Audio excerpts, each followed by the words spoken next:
Good evening, everybody. Good evening. Good evening. Thank you so much for coming to our CARP and newsreeldial.com co-hosted event. So the EU referendum is coming up very soon, 23rd of June, and it's a very, very big decision for all of us, and we all have a decision to make on that day. So yeah, we wanted to host an event that kind of stepped away from the kind of negative argument that we've been seeing a lot on the news from both sides, actually, and we wanted to have kind of a refreshing, informed by these lovely gentlemen today. I'd like to pass on one thing. Please turn your phones to silent to avoid any disruption. And without any further ado, I'd like to introduce our moderator and co-host, Peter Stephenson, who will introduce the proceedings. Thank you. Thank you very much. Welcome to this debate. Tonight's motion is this House believes that Britain should leave the European Union. And defending the motion is the debating team to my left, and against the motion is the team to the right. So I'll just explain some House rules. If during a speech you feel the urge to applaud, please restrain that, but you can applaud after they complete their speech. And before I explain the House rules and introduce the panelists, we're going to take a straw poll. And I'm going to ask who is for Remain, who is for Leave, and also who is undecided. We're going to note that down. And then at the end of the debate, we're going to ask the same question. And we'll also note which team got the biggest shift, and also which team carried the motion. So the two results. So can I first ask you to raise your hands if you would like Britain to leave the European Union? We're not going to count the panelists. Okay. Right. 1, 2, 3, 4, 5. Okay. 5. If you would like Britain to remain in the European Union, raise your hands, please. 1, 2, 3, 4, 5, 6, 7, 8. And if you are undecided, please raise your hands. 1, 2, 3, 4. Okay. Does that add up to the total people present? No. Some people are undecided, even if they're undecided, I guess. I'm going to add one more, or now because I know where. I'm adding your vote to the Remain side. Because I'm aware. You looked like that before. We just finished. Do you support Remain, Leave, or undecided? Undecided. Yeah, undecided. Okay. So that's undecided 6, Remain 9, Leave 5. So the team to my left has their work cut out. And always. Now I'll explain the format of tonight's debate. The 4 panelists will each speak for a maximum of 8 minutes, with the Brexit side going first, the team defending the motion. Then, alternating with the Remain side, so the last speaker will be the panelist from the Remain side.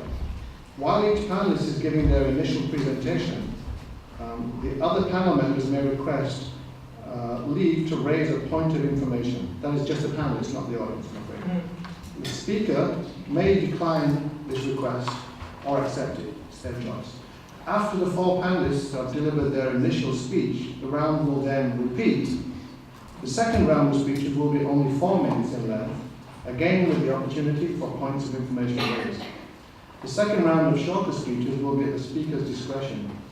They may refer only to their own pre-prepared points, refer to pre-prepared points, and also a mix of some rebuttals made to points made by other speakers, or they might choose to speak extemporaneously based on notes they made during the speeches. After both rounds of speeches are complete, the moderator and myself will then open the floor to questions from the audience. When the Q&A session is over, the moderator will again ask for a show of hands and will tell you the results and give you them. Now I'm going to introduce the panelists. So for the motion that Britain will leave the European Union, to my left is Neil O'Neill. Neil graduated from the London School of Economics and worked in a technology startup before briefly studying at Oxford University. Since then, he has worked in economic and private equity research and will begin work as a management consultant after the referendum. To Neil's left is Dr. Colin Turfus. Dr. Turfus holds a PhD in applied mathematics from Cambridge University and has published research in a number of areas. He has 10 years' experience doing quantitative risk management in the finance industry. Dr. Turfus is also a UKIP member and a councillor candidate for Pinner South. To my right, against the motion, is Samuel Reid. Samuel graduated from Goldsmiths, University of London, with a degree in economics, politics, and public policy, where he was founder and president of the Debating Society. Since then, he has worked in Parliament under 2 MPs and is now working in the political campaigning organisation 38 Degrees. To Samuel's right is Mr. Mark Brand. Mr. Brand graduated in law at Exeter University and practiced as a solicitor at one of the world's top law firms. He left to work for the Unification movement in many different capacities, including Director of Legal and later Public Affairs for Europe, UK National Director, Regional Director North Europe, and European Secretary General for Universal Peace Federation.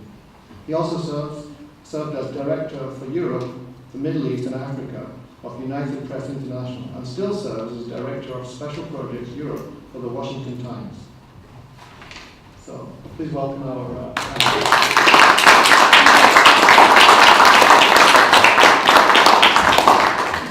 As the Leave side are defending the motion, they will go first, and the Remain side will have the last speech in this first round.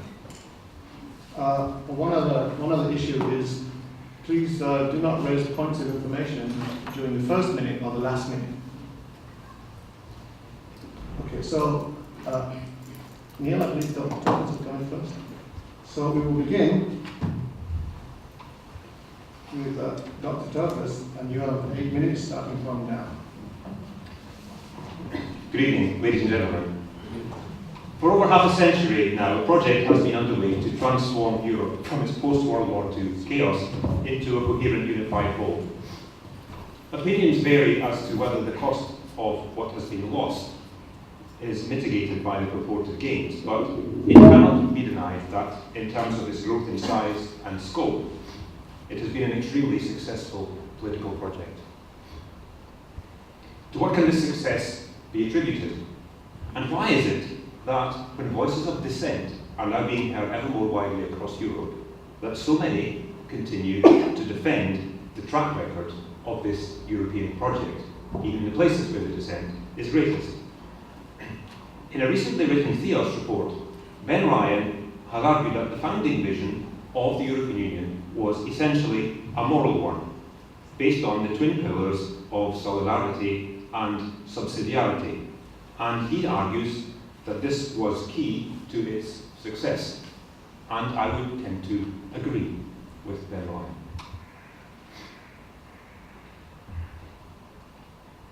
And no quibble, therefore.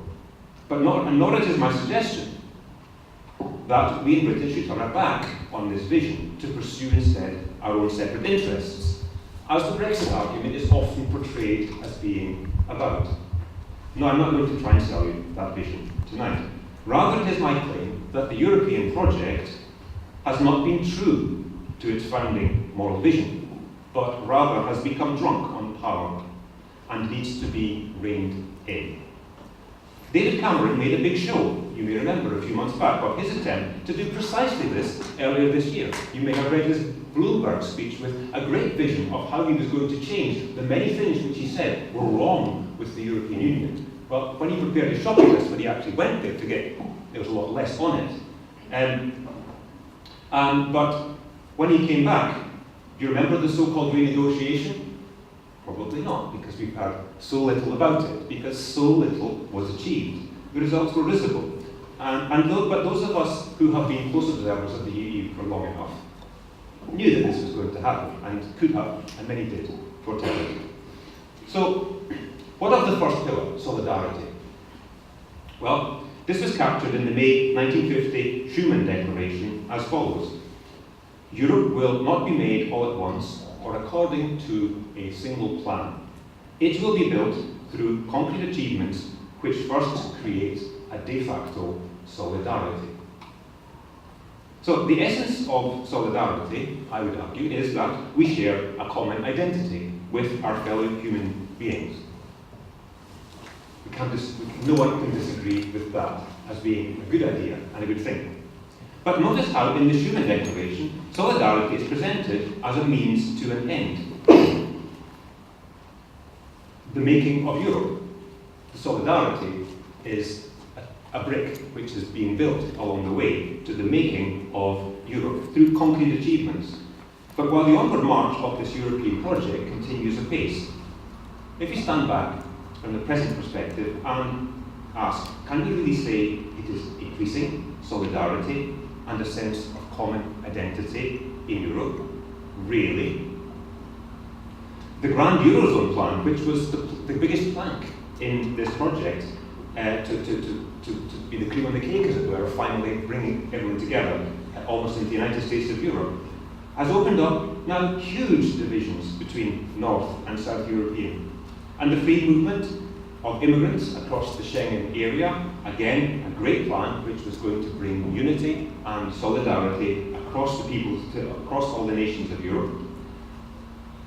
Now, with talk of imposing immigrant quotas and fining countries with large sums for each immigrant that they refuse, has pitched East European and against West European nations, and resulted in a sealing off of borders with barbed wires and, as you probably see on the television, armed security guards with tear gas. Like of which we haven't seen for quite a long time in Europe, other than in the communist world. And now we have leaders across Europe queuing up to issue not so veiled threats against our own country, but there will be unpleasant and as yet unspecified consequences if we choose to walk away, have the arrogance to walk away from the project. Or where is the solidarity there? These are the people that are supposed to be our friends, that we're in communion with, issuing these veiled threats, if all we want to do is to walk away. And out of interest, well, when was the last time, if you think about it, that we last traded insults with a non-EU country like Norway, Switzerland, or for that matter, any democratic nation? No, the invective is only reserved for our fellow countries, from our fellow countries in the EU. And finally, what is the so-called Solidarity Fund, the EU's flagship for solidarity building? Well, under its aegis, the cost of projects in less developed regions of the Union, even in accession states, are subsidised by those in more developed regions. A good thing, you may say, but this is done in such a way that not the donor nations,